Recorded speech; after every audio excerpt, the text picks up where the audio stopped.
Assalamualaikum warahmatullahi wabarakatuh. Perkenalkan, saya Azhari, guru fikih di MTSN 6 Aceh Tengah, sekaligus mahasiswa PPG dalam jabatan batch 1 tahun 2025 di LPTK IAIN Langsa. Dengan nomor induk mahasiswa 1072025108848. Hari ini saya akan melaksanakan salah satu tugas yang diberikan, yakni untuk membuat video pembelajaran.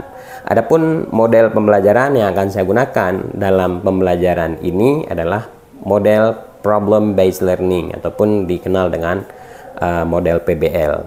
Bagaimana kegiatan pembelajarannya? Mari kita saksikan bersama. Assalamualaikum warahmatullahi wabarakatuh. Assalamualaikum warahmatullahi wabarakatuh.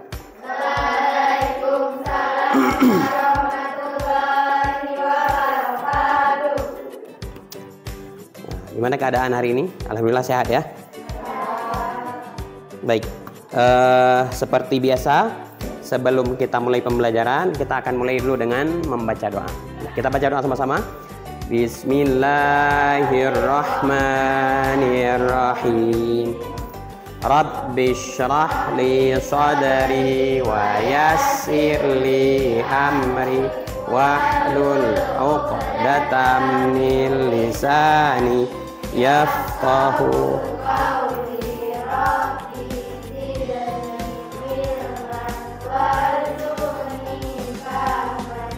Baik, kita absen dulu. Adi Nafisa Putri hadir. Hadi Salsabila Fitri. Aliha Salsabila Zahra, Bismayanti, Safwa Zikriya, Silva Maharani, Syifa Putri, Tasya Kamelia, Wanisa. Nah, baik, tema yang akan kita bahas hari ini adalah tentang salat fardu. Nih, salat fardu, ketentuan dan hikmahnya. Ya, sebelum kita masuk dalam pembahasan. Ya, sebelum kita masuk dalam pembahasannya, di antara syarat sahnya sholat fardu apa aja? Ini udah pernah kita bahas sebelumnya nih. Apa? Bersih ataupun suci dari najis. Suci badan, suci tempat, suci pakaian dari hadas atau najis. Ada satu pertanyaan. Kenapa kita itu diwajibkan untuk melaksanakan sholat? Siapa bisa jawab? Jawaban yang pertama, karena sholat adalah perintah Allah. Ada lagi jawaban? Untuk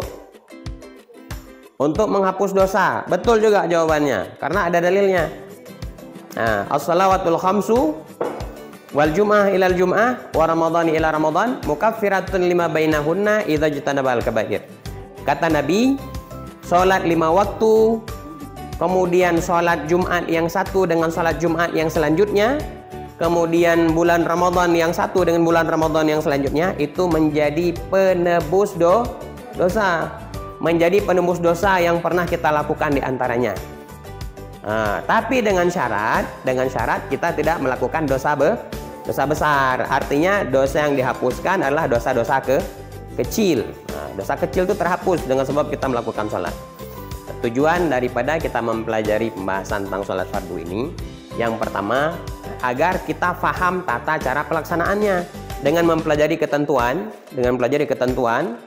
daripada sholat fardu, maka kita akan paham syarat wajib sholat itu apa saja.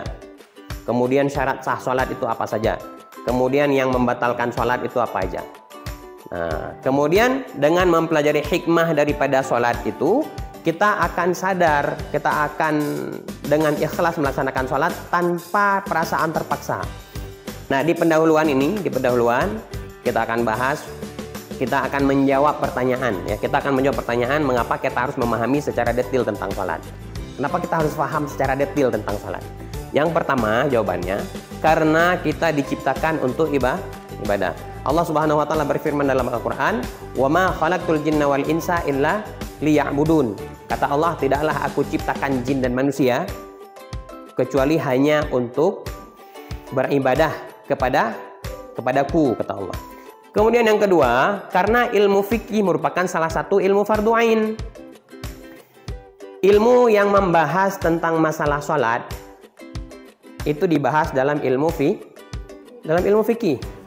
Dan ilmu fikih ini hukum mempelajarinya adalah fardu ain. Fardu ain itu apa? Siapa tahu fardu ain? Apa arti fardu ain? Dia ada fardu ain, ada fardu kifayah. Siapa mau jawab? Silahkan dijawab. Fardu ain wajib untuk semua orang. Fardu ain wajib untuk semua orang. Kalau fardu kifayah? Kok misalnya satu orang yang udah melakukan, semuanya termasuk udah. Semuanya? Termasuk sudah melakukan. Ya. Nah, kalau untuk perempuan, batasan auratnya apa?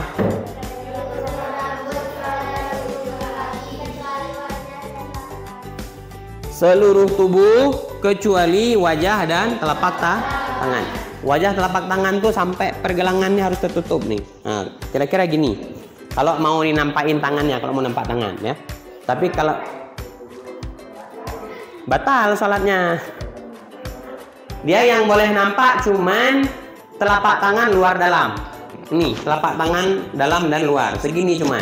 Kalau lengan itu bukan lagi telapak tangan. Kalau nampak lengan batal sholat kalau untuk perempuan. Ada seorang laki-laki sholat di masjid, ya. Nah, ini nanti dengarkan nanti jawabannya gimana, batal apa enggak. Seorang laki-laki sholat di masjid berjamaah, ya. Dia di saf pertama. Laki-laki ini memakai kaos pendek, memakai kaos tapi nggak panjang. Kalau baju batik ini kan panjang ini. Nah, baju kaosnya pendek segini. Nah, kemudian ketika dia ruku, baju belakang kan ketarik nih. Ketarik baju belakangnya sehingga nampaklah warna kulit dari belakang. Nah, itu pertanyaannya, sholat laki-laki tersebut batal atau tidak? Batal. Kenapa? Karena batasan auratnya nampak. Jadi aurat tuh antara pusat dan lutut bukan hanya bagian depan saja, tapi bagian samping dan juga bagian belakang. Nah, jadi kalau kita tarik garis misalnya dari depan ke belakang, itu yang sejajar dengan pusat dan lutut itu bagian aurat semuanya. Nah, maka seorang laki-laki yang sholat itu pakaiannya harus agak panjang. Nah, atau paling nggak pakai baju singlet di dalam. Nah, gitu ya. Kapan kita melakukan niat sholat? Iya. Di saat kita takbiratul ihram, disitulah kita jatuhkan niat. Ya, disitulah kita jatuhkan niat. Nah, dalam niat itu harus ada 3. Dalam niat harus ada qasad, ta'arad, dan ta'in. Qasad itu apa? Maksudnya kita berdiri itu memang untuk sholat. Itu namanya qasad. Hah? Kalau orang yang tidak sanggup berdiri, dibolehkan untuk duduk. Itu ada aturannya dalam agama, tapi harus betul-betul tidak sanggup berdiri. Kemudian, tidak boleh langsung duduk. Maksudnya gimana? Kalau masih sanggup berdiri, harus berdiri. Contoh, ada orang yang waktu berdiri salat, dia sanggup sambil berdiri. Kemudian, setelah dia sujud, mau bangkit ke rakaat kedua, nggak sanggup bangun lagi. Nah, itu boleh duduk. Kalau dari awal memang sudah tidak sanggup, boleh dari awal duduk gitu.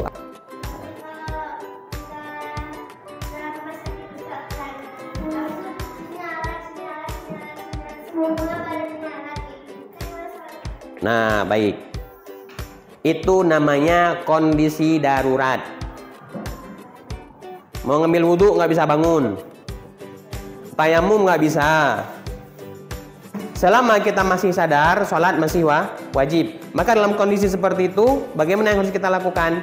Yang harus kita lakukan adalah sholat untuk menghormati waktu. Bagaimana caranya? Kaifa amkana. Kaifa amkana itu maksudnya sebagaimana yang kita bisa.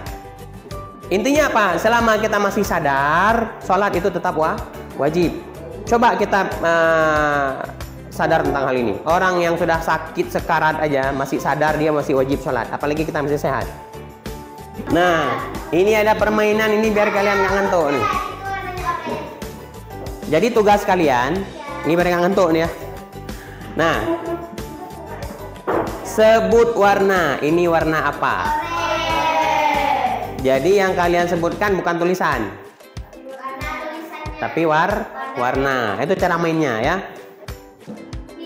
Hijau. Ungu bukan biru. Siapa yang bilang biru?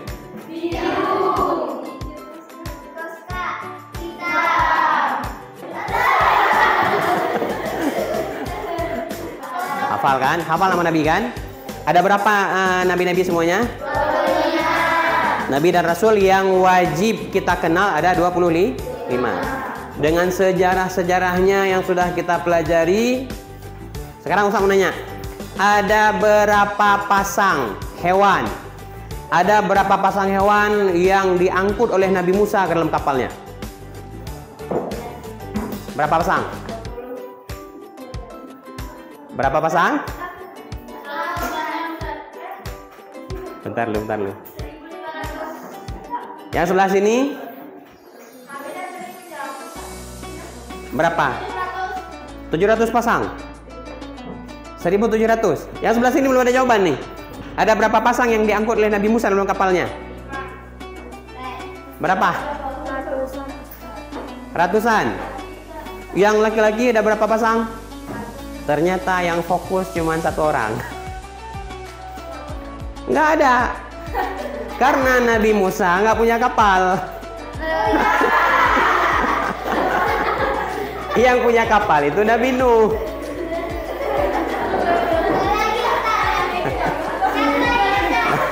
Berarti yang fokus 1 orang yang fokus. Kita buat kelompok dulu nih. Ya. Berapa orang nih? 2, 4, 6, 8, 10, 12, 14, 16, 17.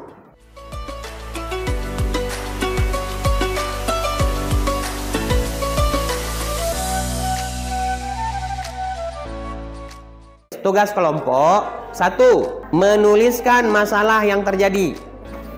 Yang kedua, bagaimana seharusnya. Nah, jadi isi video ini, dengarkan. Isi video ini akan dinampakkan beberapa masalah yang terjadi dalam sholat.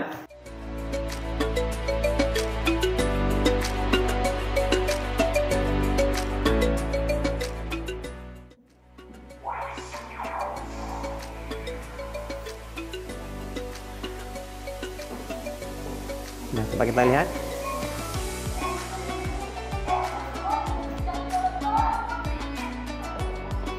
Simak baik-baik videonya.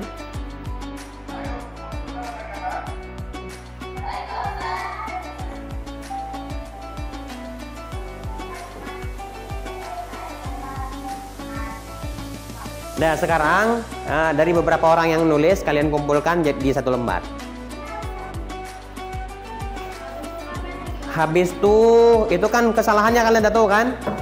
Nah, kemudian buat solusinya. Kira-kira untuk kesalahan yang pertama, misalnya kesalahan yang pertama ini bicara lagi sholat. Nah, sedang sholat dia berbicara. Seharusnya tidak boleh berbicara. Nah, terus nomor 2 gitu juga.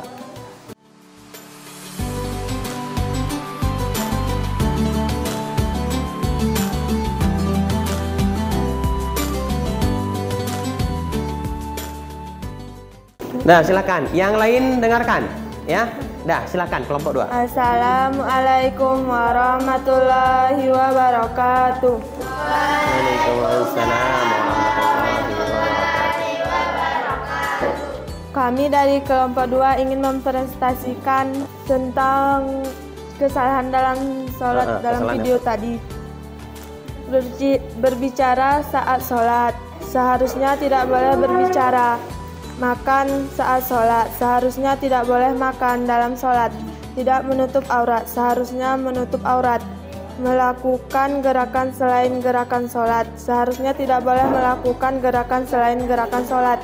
Assalamualaikum warahmatullahi wabarakatuh. Assalamualaikum warahmatullahi wabarakatuh. Sebentar lagi.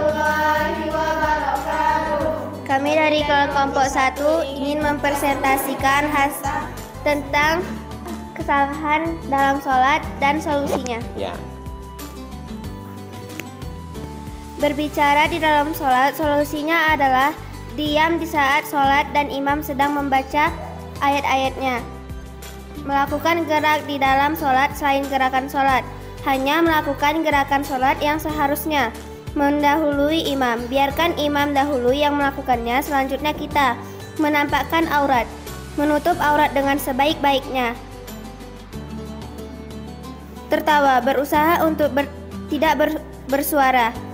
Makan dan minum, jangan makan dan minum di saat sholat. Assalamualaikum warahmatullahi wabarakatuh.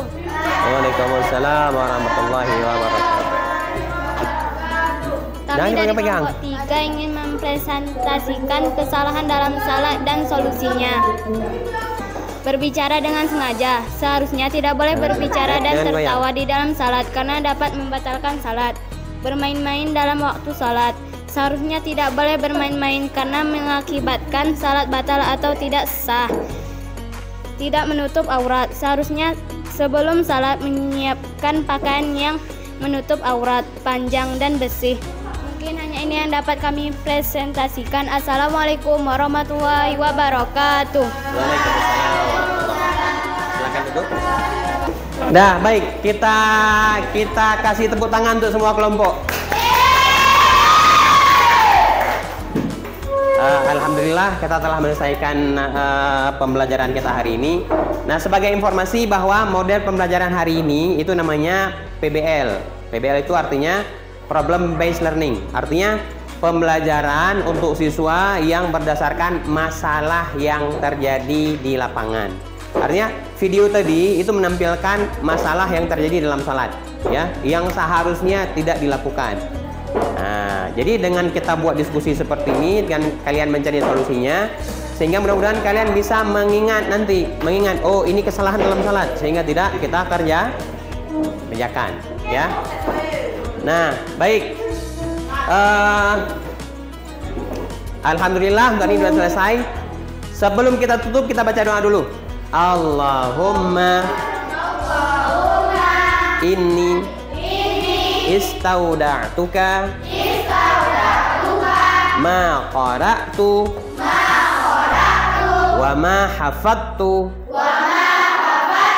wa ma ta'allamtu fardudhu ilayya inda hajati ilaihi. Amin. Sudah selesai.